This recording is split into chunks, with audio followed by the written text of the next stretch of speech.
Welcome to BBC News. I'm Lewis Vaughan-Jones. Our top stories. America's top general apologises for appearing alongside President Trump at the height of the anti-racism protests.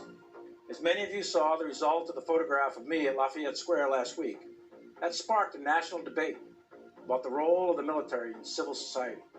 I should not have been there. US stock markets suffer their sharpest fall for 3 months as fears grow over a second spike in coronavirus cases. Is it a Brexit U-turn? The UK abandons plans to introduce full border checks with the European Union in January.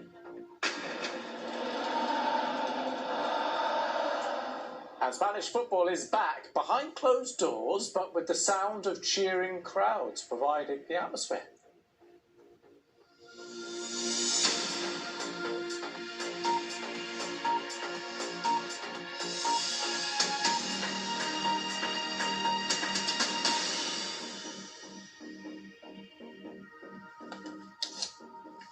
Hello, we start in the United States, where America's top military officer, General Mark Milley, says he made a mistake by accompanying President Trump to a staged event outside a church near the White House during recent anti-racism protests. General Milley said being photographed in combat uniform as part of Mr. Trump's entourage raised perceptions of military involvement in domestic politics. Ali McBool has more.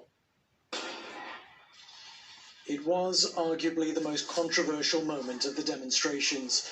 The White House told security forces to clear peaceful protesters from an area, which they did violently. So the president could walk out with an entourage that included America's top military official, General Mark Milley, seen here on the right in uniform, to go and pose briefly outside a church to show he was in control, something General Milley now says he regrets. I should not have been there.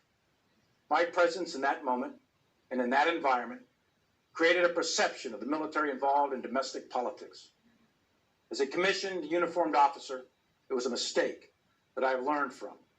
And the president is setting himself on another collision course with military leaders. He says it's out of the question the US renames bases that currently commemorate Confederate generals. But there are growing calls from present and former military leadership to do just that.